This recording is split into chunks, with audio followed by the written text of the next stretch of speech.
يا نفس إن لم تظفري لا تجزعي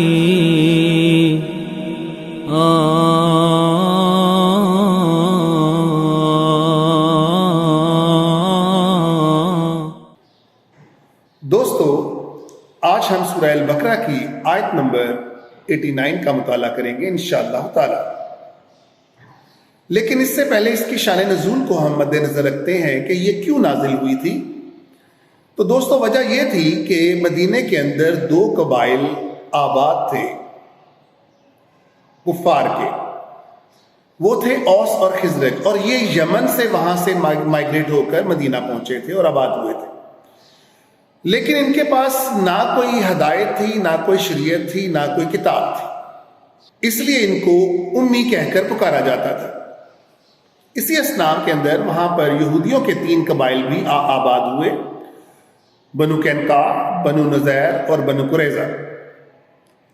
یہ سرمایہ دار لوگ تھے، تجارت ان کا پیشہ تھا، لیکن سرمایہ دار ہونے کے ساتھ ساتھ یہ بزدل بھی تھے۔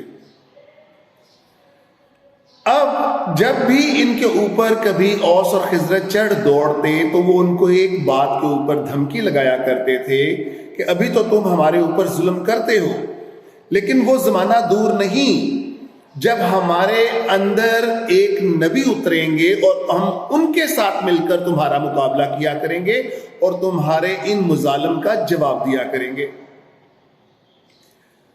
تو یہ باتیں یہ دونوں قبائل اوس اور خزرج سنتے رہتے تھے، اور آپ کو پتا ہے کہ حج کا تو جو پروسیس تھا یہ بہت پرانا تھا۔ ان میں سے 6 افراد خزرج کے 6 افراد مکہ پہنچے جب حج کرنے، تو اللہ کا کرنا ایسا ہوا کہ وہاں پر حضور صلی اللہ تعالی علیہ وآلہ وسلم مبعوث ہو چکے ہوئے تھے ایز اے رسول، اور انہوں وہ دعوت دے رہے تھے۔ تو اس وقت ان لوگوں نے، ان 6 لوگوں نے حضور صلی اللہ تعالی علیہ وآلہ وسلم کی دعوت کو سنا۔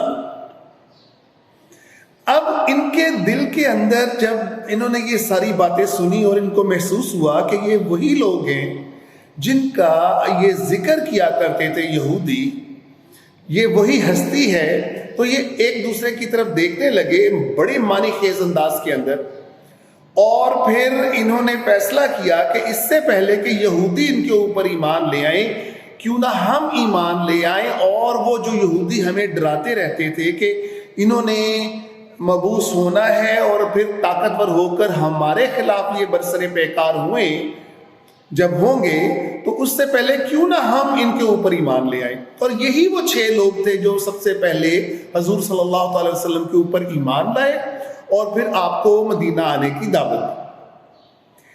تو اس وقت تو ذہن کے اندر ان کے لالچ یہ تھی کہ ہم ان سے بچیں گے، ہم ایک پیکٹ کر لیتے ہیں، ایک حلیف بن جاتے ہیں۔ مگر دوستو، جب ایمان کی شمع روشن ہوتی ہے تو پھر تمام اندھیرے، تمام تاریکیاں دلوں کی، کفر کی، سب مٹ جاتی ہیں۔ اور پھر آپ کو پتہ ہی ہے کہ کیسے مدینے کے اندر جب نبی صلی اللہ علیہ وسلم ان کی دعوت کے اوپر، جب مکہ کے اندر ان کو ان کی زمین تنگ کر دی گئی، ان کے اوپر مظالم کے انبار لگا دیے گئے، اور آپ کو یہ کہہ کر وہاں سے نکلنا پڑا مکہ تو مجھے بہت پیارا ہے مگر یہاں کے لوگ مجھے رہنے نہیں دیتے۔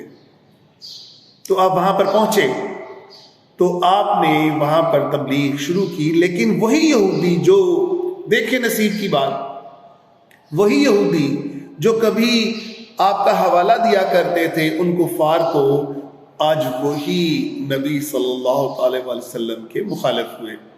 یہی وجہ تھی کہ یہ آیت اللہ تعالیٰ نے نازل کی۔ ہم اس کے بارے میں مزید تشریح کرتے ہیں، مگر آئیں اس کے لفظی ترجمے کے اوپر بھی ہم غور کریں، ہم قرآن کو، کیونکہ ہمارا اصل مقصد تو قرآن کو سمجھنا ہے۔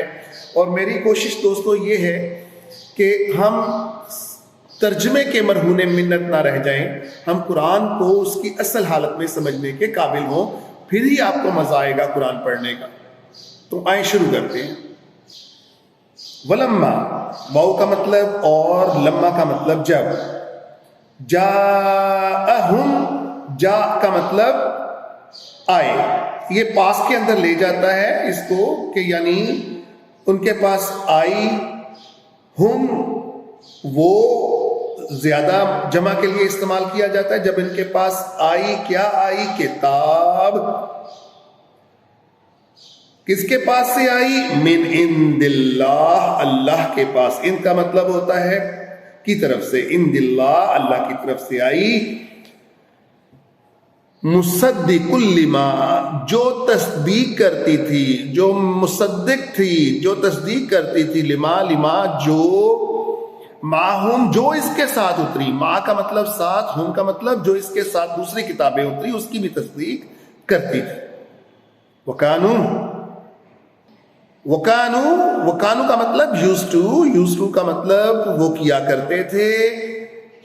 من قبل، اس سے پہلے. من کا مطلب سے، قبل کا مطلب پہلے. یستفتحون، وہ دعائیں کیا کرتے تھے. کس کی؟ فتح کی. یہ دیکھیں فتح با اور نون جمع بناتا ہے، یا شروع کے اندر ہے. اس کا مطلب وہ فتح کی دعائیں کیا کرتے تھے. کن کے اوپر؟ الذین، ان لوگوں کے اوپر، کفروا، جو اس وقت کفر کرتے تھے، وہ یعنی کافر تھے، یعنی اوس اور خضر. لیکن فلما، جب جاءہم، ان کے پاس آ پہنچا، ما عرفوا، جس کو انہوں نے پہچان لیا. عرفو کا مطلب پہچان لیا، ما عرفو جس کو انہوں نے پہچان لیا. لیکن پھر انہوں نے کیا کیا؟ کفروا بہ، اس سے کفر کیا. اور پھر اللہ تعالیٰ فرماتے ہیں فلعنۃ اللہ، اللہ کی لعنت ہو، علی الکافرین، کفار کے اوپر. اب کافر کون ہوئے؟ اب کافر یہودی ہوئے. دوستو، اللہ کسی کے اوپر ایسے ہی لعنت نہیں فرما دیتے.